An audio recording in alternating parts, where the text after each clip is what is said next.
Hello friends, we'll be discussing the concept of internal economies of scale.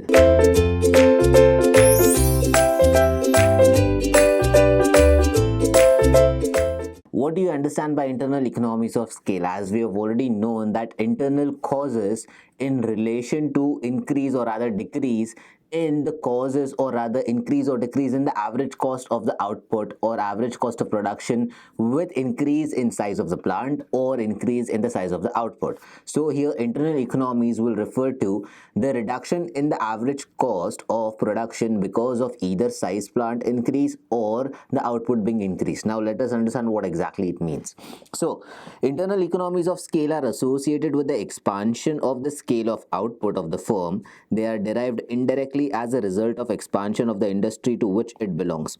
Listed below are some of the leading sources of economies. Now, the basic details that are provided here, that means with every expansion, whether there is an expansion done of the size of the plant or the size of the output here, with all the relations or rather all the causes, internal economies that happen. So these are the causes that are mentioned here. Now what are they exactly? First is managerial economies. These economies arise on the account of scoping, employing better qualified training managers. Imagine you have certain people who are not skilled enough to do the job. Will you have efficiency in the company? You won't. Imagine now that you have better qualified people who are getting the job done within hours, which earlier used to take days. Now you'll have better efficiency here. So here you have similar kind of cost that is going there, but the profit is increasing. Eventually the average cost or rather average output, or if you have to say average cost of two people, is equivalent enough or rather it's less as compared to hiring 10 people and getting the job done. So if you have 10 people who are doing the same job and two people can do the same job within hours, they're saving your time as well. The cost is also low and you have efficiency with you. So these are the marginal economies here. Now profitable situation, or rather managers and employees who are able to take quicker and more profitable decisions here. Hence, quicker and profitable decisions refer to managerial economics. In addition, management experts are exploring new methods of improving the management of the firm and reducing its cost of operation. So basically here the point is reducing the cost of operation. This is one of the thing. Now this can be done only with the help of management. So efficient management is one thing. That means you need to have good skilled people who can take quick decisions and profitable ones. So profitable and quick decisions can be used or rather can be taken only by skilled people who are very more knowledge or rather who are very much experienced with these kind of things in the past year. Hence managerial economies is one of the important point that you need to understand.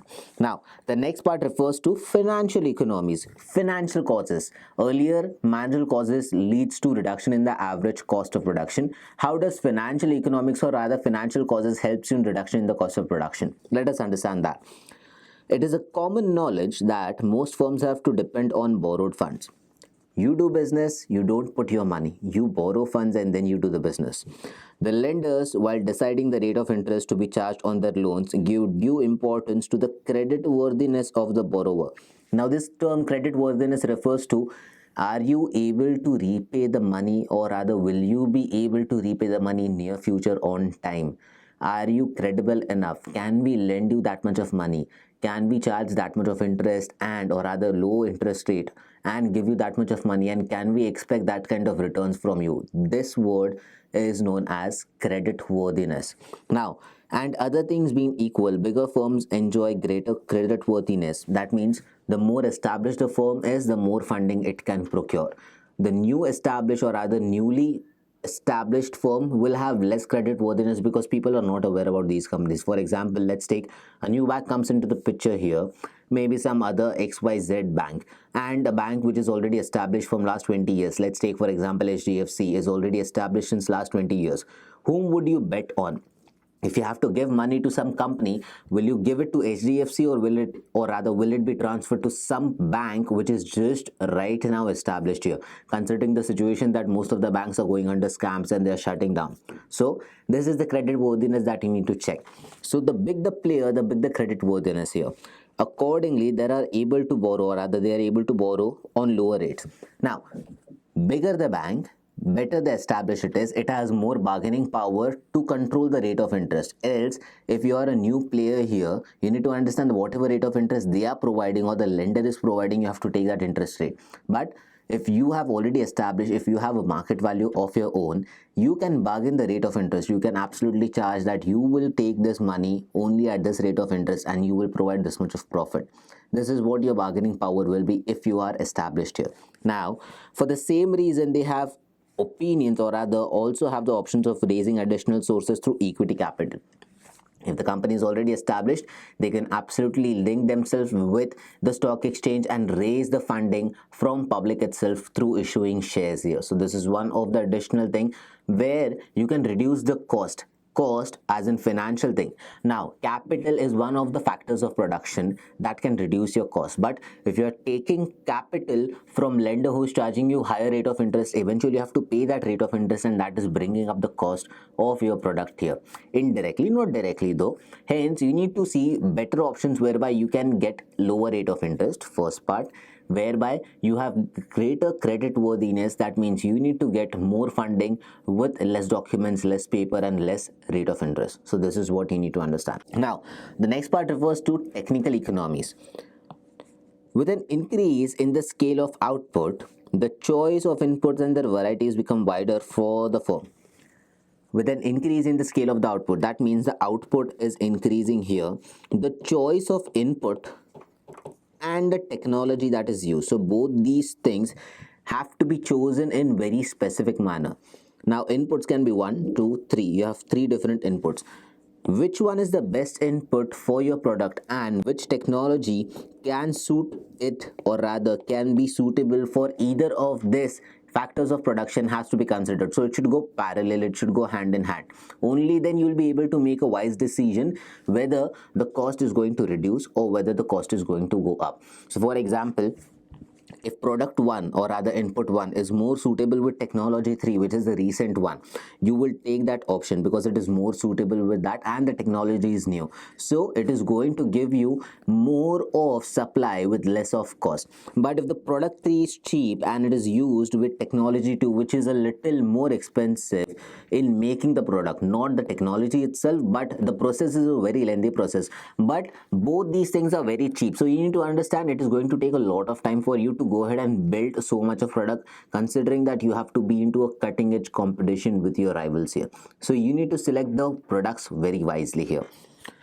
It can go for, or rather it can go in for those machines and equipments, etc., which have higher marginal productivity as compared with their cost. In other words, it is possible to get a larger output per unit of cost incurred on them. Now, here they are talking about machines or equipments, technology basically, which can give you higher output with the similar cost. Why? Is because if you are getting 10 mangoes for 100 rupees and if you are getting 30 mangoes for 100 rupees, which one will you go, or which one will you buy? You will buy the one whereby you're getting 30 mangoes for 100 rupees, because here the quantity is more, the cost is remaining the same, hence it is feasible enough for you. Now, the next part refers to byproducts. An increase in the scale of output also generates bigger flow of waste. Byproducts are basically waste products. Now, waste products that we are talking about, that is byproducts. So whatever waste is generated because of the actual product. So if your actual product is 100% of raw material, the final product will come as of 90%. So this additional 10%, or rather the other 10% that we are talking about, is completely a byproduct, that is the waste. When the scale is small, the firm is not able to use these products as additional earning. So basically, if your output is not much, these all 10%, whatever it is there, it cannot be used again, it cannot be recycled again. But when the generation crosses, or rather generation of waste crosses a critical limit, it becomes often possible for the firm to produce certain byproducts or sell them off and add it to the income. So if at all these byproducts are sold out, if they are recycled and sold out again as certain other product, it can add to the income of the company here. Hence, byproduct can also help in you, or rather it can help you in reducing the cost of the specific product, cost of your firm, average cost of the output will be reduced here by default. Now, better utilization of reports. It is one more thing, better utilization or optimum utilization of inputs or resources. Various inputs, particularly machines and equipments, are lumpy and indivisible. Lumpy as in big, indivisible as in you cannot cut them. Hence, they also require time intervals for maintenance and servicing. If all your machines are timely serviced, timely repaired, and they are properly taken care of, it can give you actual output for number of years. Any one of them can go out of order and require repairs. If a machine goes out of order or it is otherwise not able to operate, then the firm will, or rather with a small scale, will not be able to find its substitute and its production suffer. For example, if a bigger company is there, they can absolutely replace the product because these machines cannot be cut or cannot be taken as per the size of the firm. These machines are going to be indivisible here. So you need to understand, for a smaller firm, it becomes very huge expense, but for a bigger company, it is fine. Now, when the smaller firm comes into the picture, they have to take absolute care of the machines just because these machines are expensive for them, and to replace them, they will have to take a lot of funding and a lot of things will be required here. Now, for example, if a transport company has only one truck and that needs some repair, its employees are left unemployed for time being, though the firm has to pay them all the while. Just a very simple example, you have one truck, okay, and this truck is not functioning right now. Hence, your driver, your cleaner, everyone will be on leave. Basically, they will still be at work, but they will have no work here. Hence, you will have to pay them their money, which is earning, or rather which could have led to certain earning if this truck was moving, or rather this truck was in functional mode. Now that this thing is not happening, you need to understand that this thing, or rather this cost, is adding up to the cost, or rather adding up to the average production cost here. Hence, in contrast, a firm with bigger scale is able to adjust the availability of its machinery. Now just imagine if instead of one truck you had 10 trucks. Out of those 10 trucks, one truck isn't functioning, so these driver and cleaner could have been sent to that product, or rather that truck, or any other truck apart from those 10, and you could have managed that thing, or rather you could have made use of the driver and the cleaner for some other purpose, and that, or rather for that, you would have paid them. So that is absolutely fine. Hence, such equipments, or rather in such matters, the downtime of various input is adequately taken care of. You have to take care of the downtime, which is supposed to be very, very minimal here. Now when this economies of inventories come into the picture, economies as in positive of inventories, a bigger size firm is in better position to adjust its stock of inputs and finished products, etc., in such a manner that the normal discrepancy between the flows of productions and sales are ironed out. The more organized your delivery is, that means if you have stock with you which is of raw material and finished good both, so if you have adequate stock with you to meet the supply criteria, then in that case the demand and the supply is handled very smoothly. So this demand and supply that we're talking about has to go hand in hand. It shouldn't be the case whereby the supply is delayed and the demand goes down. So if the demand is made today, you should be able to supply those goods tomorrow or day after. But any delay, like the delay is done for a week or a month, the demand is done today, and you're saying that you will give the goods, or rather you will give the goods after 1 month, after 2 months, that will lose its demand, the product will be completely gone. So this is one thing that you need to or rather take care of.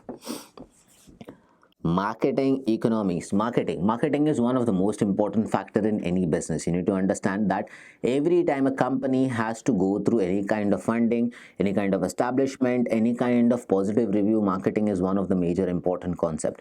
It gives you, or rather it gives the company a visual aspect. It gives the company a face where it can represent in front of the consumers, in front of the public, which if they prefer, or rather if the public or if the consumers find them very appealing, the product is going to be sold out like crazy. Now, a large firm also reaps the advantages of buying and selling in bulk. All right, as a result, it is able to procure its input at concessional prices. So if you procure a lot of stuff, you get certain discounts there. Similarly, on the account of bulk selling, it averages selling cost come down. Now, if bulk is procured, bulk are sold out, or rather sent out, average production cost and average selling cost is also going down. It can also have separate sales and marketing department which can undertake the job of marketing its product in a professional manner. They also have different specific department which are related to marketing, so they can specify or rather they can do their job in a specific way which will help the company deal with other things in a better manner. In addition, its sheer size impart its bigger strength, or rather the sheer size of any company is depending on how big the departments are. Now, advertising, again, it's a social media marketing that we're talking about, visualization of the company. When the firm is not operating under conditions of perfect competition, it is obliged, that means it is statutory, to undertake various activities to promote its sales. Promotion of sales is very, very important, and this can be done by advertising. So, it is found that a small firm is not able to afford advertising. Why? Is because the cost of advertising is very heavy, because it has to be repetitive to be successful. Again, heavy cost, it has to be repetitive, hence it cannot be affected, or rather it cannot be borne by the small companies, but the big companies can absolutely afford it because the cost becomes minimum for them and they can repeat that thing. Hence, with an increase in the advertising budget, a firm is able to diversify its program so as to cover more and more of consumers, more and more of media. As a result, its per unit expenses come down. So if you have a budget for advertising, this budget can be diversified into different medias, like some can go on Insta, some can go on Facebook, some can go on different platforms. So all the platforms can be used here to make sure that your product is visible to the consumers. Now, the next part refers here to risk economies. Now, a large firm can diversify its product lines and thereby reduce the average risk faced by it, since all the product lines are not likely to generate losses simultaneously. Risk firm is whereby one company is not just making one single product, it is making one product, it is making some other kind of product, it is making some third kind of product. Like Reliance is into telecom, okay, Reliance is into power, Reliance is into infrastructure. Now, at any point, all these companies cannot bear loss at one single point. Now, on 31st of December, if you have to take, can we assume that on 31st of December, telecom, power and infrastructure, everything will go in loss? It is not practical. Hence, the company needs to diversify, or rather put their hands into different products, so that if there is loss in this product, the other two products can compensate for that loss. This is how you diversify your fundings, or rather this is how you diversify your business here. Now, the firms can compensate its loss from some lines with the profit of others. A large firm also has better command over resources compared with a small firm. So all these things, or rather all these economies that we spoke about, refers to internal economies of scale. So this is all that we have to discuss about when it comes to this specific topic. That's it. Thank you.